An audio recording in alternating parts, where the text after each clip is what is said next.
आप हैं बिहार संवाददाता के साथ और मैं हूं मनोज चतुर्वेदी। 3 राज्यों में करारी हार, आज इंडिया महागठबंधन की होने वाली बैठक का टल जाना और सरकार, बिहार सरकार में जो है और राजद के कद्दावर नेता शिवानंद तिवारी को सजा होना। 3 मुद्दों पर बात करेंगे और हमारे साथ बात करने के लिए हैं प्रेमचंद्र मिश्रा, कांग्रेस के बिहार के कद्दावर नेता हैं, विधान परिषद के सदस्य हैं। प्रेमचंद जी, पहले तो आपका स्वागत है। धन्यवाद। 3 राज्यों में करारी हार, मानते हैं कहीं ना कहीं रणनीति बनाने में गलती हुई।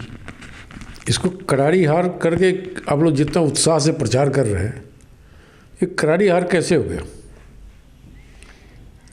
4 राज्यों के चुनाव में एक राज्य राजस्थान है जहाँ ये रिवाज है, हर 5 साल पे सरकार बदलती है। इस बार संयोग से हम लोग को बदलने की बारी थी तो हम लोगों ने बदल दिया। अगली बार जब चुनाव होगा फिर हम जीत के आ जाएंगे। आज तक कोई गवर्नमेंट वहाँ रिपीट नहीं हुई है, तो उस परंपरा को तोड़ने की कोशिश की थी, कांग्रेस की तरफ से की गई थी, लेकिन जनता का जो समर्थन जितना मिलना चाहिए था उतना नहीं मिला। लेकिन हम मुख्य विपक्षी दल के रूप में उभरे हैं, हमारा वोट परसेंटेज वहाँ 1.5 से 2% बढ़ा ही है, कमा नहीं है। तो मैं इसे करारी हार नहीं मानता। अन्य राज्यों में भी जहाँ हम हारे हैं, छत्तीसगढ़, कांग्रेस का, मैं बता रहा हूँ, कांग्रेस का वोट परसेंटेज इंटैक्ट है और कहीं कहीं तो 1 से 2% बढ़ा भी है। तो 42 से 45% के करीब वोट का मिलना करारी हार नहीं है। ये है कि ठीक है, हमें कुछ और मेहनत करने की आवश्यकता थी, जो कहीं चूक हो गई, आने वाले समय उसको और दुरुस्त करेंगे और पार्लियामेंट चुनाव मजबूती से लड़ेंगे, जीतेंगे। मध्य प्रदेश में मानते हैं कि सिंधिया घराना का कांग्रेस से अलग हो जाना, वो पूरा जो क्षेत्र है ग्वालियर चंबल का, एकदम कांग्रेस वहाँ सिमट गई। बिल्कुल नहीं। ग्वालियर में कई स्थानों पे कांग्रेस के उम्मीदवार की जीत हुई है, उनके प्रभाव क्षेत्र में कांग्रेस की जीत हुई है। कुछ रणनीतिक भूल हुई होगी वहाँ, बहुत हमारे अनुभवी और बड़े बड़े नेता हैं जो हमारे पार्टी को लीड कर रहे थे, अब उसकी समीक्षा की जा रही है, कहाँ त्रुटि रह गई, क्या कमी रह गई, उसको दुरुस्त कर लिया जाएगा। बाकी जगहों पर भी आप देखें तो तेलंगाना की एक बड़ी जीत हमें मिली है, वो स्टेट हमारे पास नहीं था, वहाँ हमने था आपके पास? नहीं, कभी नहीं था, कभी नहीं था। तेलंगाना जब से बना है, हाँ, तब से पहली बार हमारी सरकार बनी है, तो ये बड़ी सफलता है। वहाँ हमने ओवैसी को भी हराया है, बीजेपी को भी हराया है, टीआरएस को भी हराया है। बीजेपी 1 से 8 पहुँच गई वहाँ। भाई 8 MLA है ना, हाँ, 1 से 80 नहीं पहुँच गई है। हाँ, 1 से 8 तो पहुँची। हाँ, तो 8 MLA है ना, तो रहे 8 पर संतुष्ट रहे वो, तो धीरे धीरे बढ़ेंगे। अरे ठीक है, बढ़ने दीजिए। तो हम कौन कम होने जा रहे हैं? हमारी सरकार बन गई, हमें पूर्ण बहुमत मिला है, हमारा मुख्यमंत्री का चयन हो गया। इसलिए मैं इसको करारी हार नहीं मानता। कुछ कमी रह गई उसे हम दूर करेंगे। हम जीते हैं और सबसे बड़ी चीज़, हमारा वोट शेयर इंटैक्ट है, कहीं कहीं 1 से 2% हमारा वोट प्रतिशत बढ़ा है। यह बहुत बड़ा इंडिकेटर है। राजनीतिक गलियों में प्रेमचंद जी चर्चा है कि कमलनाथ वर्सेस दिग्विजय सिंह वहाँ पे ले डूबे कांग्रेस को। नहीं, ये कोई सही जानकारी नहीं है। वो दोनों नेता मिलकर ही चुनाव कैंपेन को देख रहे थे। ये गलत जानकारी है कि दोनों ले डूबे। दोनों ने अपने स्तर से प्रयास किया, कुछ कमी रह गई जिसकी समीक्षा की जा रही है। अच्छा प्रेमचंद जी, तेलंगाना आप लोग जीते, एकदम ठीक है, लेकिन मध्य प्रदेश हारे हैं तो दिग्विजय सिंह ने कहा कि ईवीएम में गड़बड़ी है। देखिए, वो अनुभवी नेता है, उनका अपना आकलन है। कांग्रेस इस बात को मानती है कि ईवीएम को लेकर लोगों के मन में शंका है। मैंने आप जीते हैं वहाँ शंका नहीं है, हिमाचल जीता आपने, वहाँ शंका नहीं है। मैं जो कह रहा हूँ तो मुझे पूरा कर लेने दीजिए। ईवीएम को लेकर कई लोगों के मन में शंका है। कई दूसरे देशों में यह प्रथा चल रही थी, वहाँ भी लोगों ने ईवीएम को बंद किया। तो मैं समझता हूँ चुनाव आयोग का यह दायित्व बनता है, अगर ईवीएम को लेकर कहीं कोई संदेह है तो उसे समय रहते दूर कर लेना चाहिए। शिवानंद तिवारी को कल सजा हो गई है, कैद और 10,000 रुपये, 1 साल की कैद, 10,000 रुपये का जुर्माना। सत्ता में आप लोग भी साझीदार हैं और जिस समय ये केस हुआ था, संजय झा ने ये केस किया था, उस समय नीतीश कुमार भाजपा के साथ थे, आज राजद के साथ हैं आप लोग भी। क्या इससे कहीं टकराव बढ़ेगा? नहीं, ये तो न्यायिक फैसला है और न्यायिक फैसला का सम्मान होना ही चाहिए। कोर्ट ने फैसला दिया है मानहानि का केस में। शिवानंद तिवारी जी उन नेताओं में से हैं जो हमेशा कोर्ट का सम्मान करते आए हैं। वो इस फैसले का भी सम्मान करेंगे, जो सजा दिया है उसे स्वीकार। वरिष्ठ नेता हैं तो संजय झा को तो ये भी चाहिए था कि नहीं भाई हम। आप ही ने कहा संजय झा जी ने जिस समय केस किया उसमें वो बीजेपी के साथ थे, आज तो आपके साथ है। हाँ, तो जो केस जितना देर से चल रहा है एकाएक उसको विड्रॉ कर लेंगे, केस तो चलता ही रहेगा। इसे कहा नहीं, न्यायिक प्रक्रिया का हिस्सा है इस तरह के फैसले।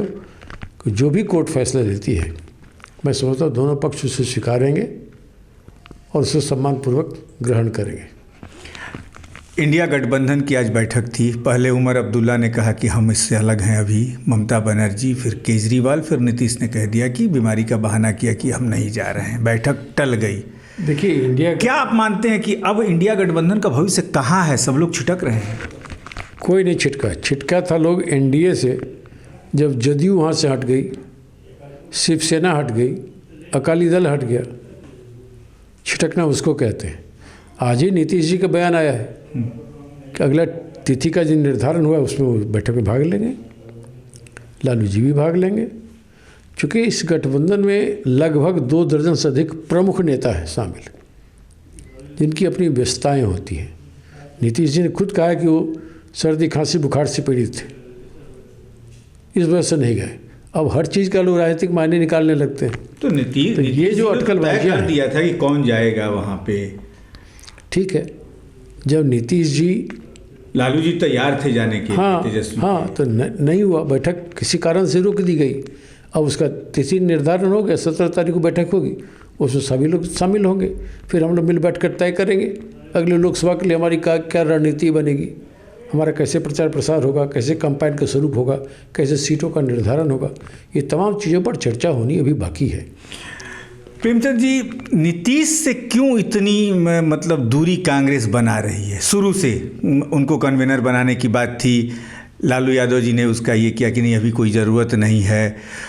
बिहार में मंत्रिमंडल विस्तार की बात थी, लालू यादव जी ने माननीय राहुल जी को मटन खिला के कहा कि ना इसकी भी कोई ज़रूरत नहीं है। तो आखिर लालू यादव जी की पकड़ कांग्रेस पे क्यों बढ़ते जा रही है? देखिए, कांग्रेस के लिए लालू यादव जी और नीतीश कुमार जी दोनों हमारे प्रमुख सहयोगी दल के नेता हैं, दोनों हमारे मित्र हैं। और ये तमाम बातें जो आपने कही हैं, ये सब मीडिया की अटकलबाजियाँ होती रहती हैं। नहीं प्रेमचंद जी, देखिए आप मीडिया पे दोष लगाते हैं। ये बात सही है ना कि मंत्रिमंडल विस्तार पहली बैठक में बात हो गई थी कि होगा, कितना दे दें। नीतीश जी ने तेजस्वी यादव से पूछा, राहुल जी भी वहाँ पे थे, अभी तक कुछ नहीं हुआ। ये मीडिया सामने बयान थे प्रेमचंद जी, कितना दे दें नीतीश जी ने पूछा था, मैं भी वहाँ पर था। ठीक है, आप थे तो अच्छी बात है, मैं वहाँ नहीं था। लेकिन मुख्यमंत्री का ये विशेषाधिकार होता है कि जब वो मंत्रिमंडल का विस्तार करना चाहेंगे, उचित समझेंगे, वो करते हैं। अभी नीतीश जी ने उसको विचारणीय अवस्था में नहीं रखा है। जब वो इसका विचार करेंगे कि उनको अपने मंत्रिमंडल का विस्तार करना है, तो कांग्रेस के भी प्रतिनिधि और मंत्रिमंडल में शामिल। प्रेमचंद जी, आप यानी कि नीतीश जी को कहीं बचा रहे हैं क्या? आपके मन में नहीं है कि कांग्रेस के एमएलए इंतजार कर रहे थे कि भाई मंत्रिमंडल विस्तार होगा, उनको भी? हर पार्टी के लोग चाहते हैं कि उसे ज़्यादा शेयर मिले। कांग्रेस भी चाहती थी कि हमारे और सदस्यों की संख्या मंत्रिपरिषद में बढ़ाई जाए, और हम लोगों ने विभिन्न स्तरों से मुख्यमंत्री जी से बात भी की थी, लालू जी से, तेजस्वी यादव जी से, हमारे नेताओं ने बात की थी। इंतजार हो रहा है, जब विस्तार होगा तब देखेंगे कांग्रेस के लोग उसमें आप नजर आएंगे। पटना में आज चर्चा चल रही है कि ये 3 राज्यों में जो कांग्रेस पिछड़ गई या हार गई, उससे नीतीश और लालू जी बड़ा खुश हैं कि कांग्रेस जो 9-10 मांग रही थी सांसद की सीटें, अब हम अपने हिसाब से उसको टैकल करेंगे। यह भी अटकलबाजी है। ऐसी चर्चा है, ऐसी ये चर्चा कौन करता है, कहाँ करता है? हम लोग तो ऐसी चर्चा नहीं सुनी है। मैंने क्या कहा? 9-10 का तो डिमांड था। नहीं, कहीं नहीं। किसने कहा था कि हम 9-10? इशारा तो हो गया था कि 9-10 पे लड़ेंगे। अब आपको इशारा लगा होगा, मैं तो पार्टी का अधिकृत बात बता रहा हूँ ना। जब सीटों के बंटवारा की बात आएगी तो आपस में बैठ के हम लोग तय करेंगे कौन पार्टी कहाँ लड़ेगा, किसको कितना सीट मिलेगा। इसमें कहीं कोई विवाद नहीं है। हम एक पॉइंट पर एकजुट हैं, सभी दल जो इंडिया गठबंधन का हिस्सा हैं, मिलजुल कर लड़ेंगे, बीजेपी को हराएंगे और अपनी सरकार बनाएंगे। आप कद्दावर नेता रहे हैं कांग्रेस के, सब कुछ सीनियर लीडर हैं, तो कितनी सीटों पर लड़ना है? मैंने कहा ना, चर्चा होनी बाकी है। जब सीट शेयरिंग को लेकर आपस में बातचीत होगी, फिर आपस में इन मुद्दों पर भी चर्चा होगी कि कांग्रेस कहाँ कहाँ लड़ेगा, आरजेडी कहाँ लड़ेगी, जदयू कहाँ लड़ेगी, वामपंथी साथी हमारे हैं उनको कौन सा सीट दिलाया जाएगा। ये सब की सहमति से होगा। कौन हमारा कैंपेन को लीड करेगा, कौन हमारा फेस होगा, ये तमाम ऐसी चीज़ें हैं जिस पर इंडिया गठबंधन में ही बैठकर बात होगी। मीडिया में बात करने से ये चीज़ें नहीं आकार लेती हैं। लोकसभा की तैयारियां, आपके सहयोगी जो पार्टियां हैं, जदयू है, राजद है, उसने तैयारी शुरू कर दी है। तमाम, कोई भीम संसद बुला रहा है, कोई भुनिहारों को साध रहा है, कोई नीतीश कुमार राजपूत को साधने चलेगा, आनंद मोहन को, और ये तमाम जातिवाद को आपके सहयोगी दल के नेता साधना शुरू कर दिए हैं। भाजपा ने कल भीम महासंगम बुलाया है। कांग्रेस कहीं नहीं दिख रही है राज्य में, कि कहीं उसकी एक्टिविटीज़ जिसको कहा जाए वो नहीं दिख रहा है, आक्रामकता। ये अपने आप में बहुत आश्चर्य की बात है कि कांग्रेस की सक्रियता और एक्टिविटी आपको दिखाई नहीं दे रही है सड़कों पे। मैं सड़कों की बात कर रहा हूँ, मैं बंद कमरे की बात नहीं कर रहा हूँ। हमारे कांग्रेस के प्रदेश अध्यक्ष श्री अखिलेश प्रसाद सिंह जी ने लगातार 8-10 जिलों में बड़ी बड़ी रैलियां की हैं। आपको एक्टिविटी नज़र नहीं आती है, तो उसका तो इलाज मेरे पास नहीं है। बेगूसराय में बहुत ज़बरदस्त रैली हमारी हुई है, नवादा में हुई है। तो कार्यक्रम पटना की सड़कों पे नहीं दिख रहा है। फिर आप पटना पर आ गए, आप कहेंगे बोरिंग रोड में नज़र नहीं आ रहा है। पटना में नहीं दिख रहा है। पटना में भी है। पटना में हम लोग, राहुल जी खड़गे जी नहीं आए थे, हज़ारों की संख्या में वहाँ मीटिंग करी, वो आपको नज़र नहीं आया। वो एक्टिविटी नहीं थी। हमारी एक्टिविटी नज़र क्यों नहीं आती है? जातिगत आधार पर हम मीटिंग नहीं करते, हम कार्यकर्ताओं को बुलाते हैं। हमारे पार्टी में सभी वर्गों का, सभी जाति के लोगों का समावेश है। हम किसी जाति धर्म को लेकर राजनीति नहीं करते। कांग्रेस ही एकमात्र ऐसी पार्टी है जो सभी वर्गों, सभी धर्मों का सम्मान करती है। हमारे लिए सभी बराबर है, हम सबको साथ लेकर चलते हैं।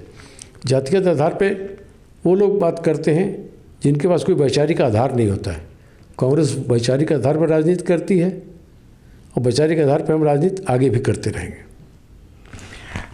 जाति आधार की आपने बात की, लेकिन वहाँ भी आपने जब नीतीश कुमार की जातीय जनगणना की बात पूरे देश में आपके नेता राहुल गांधी करने लगे, कहीं इसका भी अपोजिट असर पड़ा क्या 3 राज्यों? नहीं, मैं ऐसा नहीं मानता।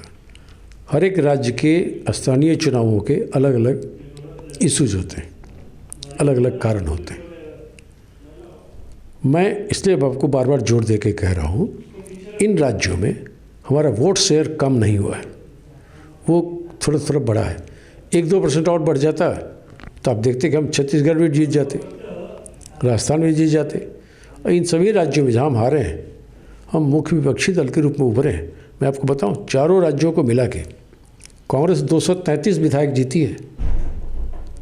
ये मामूली संख्या है क्या? आज भी इस देश में बीजेपी के बाद सबसे ज़्यादा सांसद और विधायक कांग्रेस के हैं। कांग्रेस सबसे बड़ी पार्टी है विपक्ष की। राहुल गांधी जी सबसे बड़े नेता हैं विपक्ष के। प्रेमचंद जी, आप ठीक है, आपका कहना मैं मान लेता हूं कि सबसे बड़ा दल हैं आप विपक्ष में, सबसे ज़्यादा सांसद और फिर विधायक जो हैं राज्यों में आपके पास ही हैं, लेकिन फिर भी डिपेंड क्यों है दूसरे पे? इसको डिपेंडेंसी क्यों कहते हैं आप? बीजेपी क्यों डिपेंड है? वो तो कहती है विश्व की सबसे बड़ी पार्टी है, वो क्यों गठबंधन करके चुनाव लड़ती है? ये गठबंधन का एरा है। गठबंधन करना समय की मांग है। गठबंधन धर्म का पालन आपने कहाँ किया? अखिलेश नाराज हो गए उस चुनाव, mid of the election Akhilesh नाराज हो गए, नीतीश जी जाके लड़ा दिए वहाँ। ये तो उन लोगों से पूछिए क्यों लड़ा। अखिलेश ने तो सीधे कह दिया कि भैया हम नहीं जानते थे कि लोकसभा का खाली गठबंधन है, विधानसभा में नहीं होगा। गठबंधन तो अब फिलहाल लोकसभा का ही लेकर बात हो रही है ना, विधानसभा चुनाव को लेकर गठबंधन की बात तो कहीं हुई। मानते हैं कि 22 सीटों पर अखिलेश चुनाव लड़ा दिए थे, तो कुछ ना कुछ नुकसान अखिलेश ने किया कांग्रेस का। अब ये देखना पड़ेगा उन 22 सीटों में कितना वोट लिए हो। देखना पड़ेगा जदयू जहाँ लड़ी थी मध्य प्रदेश वहाँ उनको कितना वोट आया, तब आदमी असेसमेंट हो रहा है ना, चुनाव का परिणामों का असेसमेंट हो रहा है, समीक्षा हो रही है। जदयू का तो 2200 से 2800 वोट आया है। अब ये मुझे नहीं पता कितना वोट आया है, मैं ये कह रहा हूँ जब गठबंधन होता है, जब किसी अन्य पार्टी के लिए आप सीट छोड़ते हैं तो उस पार्टी का वहाँ हम लोग देखते हैं कितना आधार है, तब बात बनती है। मान ली बिहार जैसे दल में हम लोग मानते हैं ना कि राजद सबसे बड़ी पार्टी है, जदयू की स्थिति हमसे बहुत अच्छी है, तो यहाँ बड़ी भूमिका है। आप ये भी मानते हैं कि जदयू भी आपसे अच्छा है? बिहार के संदर्भ में बात मैं कर रहा हूँ। हाँ बिल्कुल, जदयू अच्छा है आपसे। बिहार के संदर्भ में अब हमारे विधायक 19 हैं, उनके विधायक 43 हैं, तो मैं क्या कहूँ नहीं वो छोटी पार्टी है, ये तो नहीं कह सकते ना। मैं उस लोकतंत्र में संख्या बल का महत्व है। आरजेडी के करीब 78-80 एमएलए है, तो छोटी पार्टी है क्या? सबसे बड़ी पार्टी है वो, बीजेपी से भी बड़ी पार्टी है बिहार के संदर्भ में देखिए तो जब भी कोई गठबंधन होगा, अब यहाँ बिहार में हम कहेंगे नहीं हम अब नॉर्मल सीट का हम डिमांड कर देंगे, नहीं कांग्रेस को इतनी सीट पर लड़नी है, तो बात नहीं बनेगी ना। आपस में सामंजस्य तभी होता है जब आप एक दूसरे को अंडरस्टैंड करेंगे और एक दूसरे को अपने प्रभाव क्षेत्र से प्रभावित करेंगे। तो इसलिए जब गठबंधन के नेता आपस में बैठते हैं, सभी चीज़ों पर, सभी पहलुओं पर बातचीत होती है और किसका क्या आधार है, किसकी कहाँ लोकप्रियता है, किसके पास कितने विनिंग प्रोस्पेक्ट वाले कैंडिडेट हैं, उस आधार पर सीटों का निर्धारण होता है। लोकसभा चुनाव में मुद्दे राष्ट्रीय होंगे या कि जैसे बिहार में मुद्दे बदल जाते हैं, कुछ लोकसभा का भी चुनाव में बदल जाता है मुद्दा, तो मुद्दे राष्ट्रीय ही रहेगा या क्षेत्रीय के मुद्दे अलग आप लोग लोकसभा चुनाव में भी उठाएंगे? लोकसभा का चुनाव तो राष्ट्रीय मुद्दे पे ही लड़ा जाता है। क्षेत्रीय मुद्दे भी तो नहीं, क्षेत्रीय मुद्दे के लिए यदि आ जाएंगे दिल्ली में तो बिहार के लिए ये करेंगे, वो ठीक है, विशेष राज्य का दर्जा की मांग है, यूनिवर्सिटी को जेएनयू का दर्जा देने की मांग है, ये सब केंद्रीय विश्वविद्यालय की बात की गई थी। तो वो जाने नीतीश जी जिनको एक तरह से धोखा दिया इस मुद्दे पर नरेंद्र मोदी ने। नरेंद्र मोदी जी ने अपनी सभाओं बिहार में खुलेआम आश्वासन दिया था कि हमारी सरकार बनेगी, हम प्रधानमंत्री बनेंगे तो बिहार को विशेष राज्य का दर्जा देंगे। उन्होंने नहीं दिया, लेकिन विशेष राज्य के दर्जा के पक्षधर कांग्रेस भी है। तो कांग्रेस ने इस बात को माना है कि अगले लोकसभा चुनाव में हम इसे अपने चुनाव घोषणा पत्र में शामिल करेंगे और इंडिया गठबंधन में शामिल दलों से भी आग्रह करेंगे कि वो भी अपने घोषणा पत्र में, अपने घोषणा पत्रों में इस बात को शामिल करें कि हमारी सत्ता होती है तो हम बिहार को, इसको जो वाजिब हक है, पुराना डिमांड है, बिहार विधानमंडल ने सर्वसम्मत से उसे भेजा हुआ है, हम उस पर विचार करेंगे और बिहार को स्पेशल स्टेटस देंगे। यदि केंद्र में इंडिया गठबंधन की सरकार बनती है तो कांग्रेस के प्रेमचंद्र मिश्रा का कहना है, और उन्होंने ये भी बात जोड़ दी कि हम अपने सहयोगी दलों से भी कहेंगे कि वो अपने अपने जो घोषणा पत्र है उसमें इसे शामिल करें कि हम यदि सत्ता में आते हैं तो बिहार को विशेष राज्य का दर्जा, और दूसरी मांग जो है पटना विश्वविद्यालय को केंद्रीय विश्वविद्यालय का दर्जा देने की, उसे मुख्य रूप से शामिल करेंगे। तमाम बातें हुई। अब देखना होगा कि जैसे जैसे करीब करीब चुनाव में 100 दिन अब बाकी रह गए हैं लोकसभा के चुनाव में, जैसे जैसे दिन नज़दीक आएगा वैसे राजनीतिक सरगर्मी कितनी तेज़ी से बढ़ती है, कांग्रेस को कितनी सीटें मिलती हैं जब सब नेता बैठेंगे बात करेंगे, क्या सीटें विधानसभा की सीटों के उतनी सीटों के बराबर कितनी सीटें मिलनी चाहिए इस आंकड़े से मिलती हैं, या कुछ दूसरा फार्मूला जो नीतीश कुमार ने कहा है कि एक उम्मीदवार एक ही कैंडिडेट, दूसरा कोई भी इंडिया गठबंधन का वहां से नहीं लड़ेगा। तमाम मुद्दों पे हम आगे भी बातचीत प्रेमचंद मिश्रा से करते रहेंगे। हमें दीजिए इजाज़त, नमस्कार।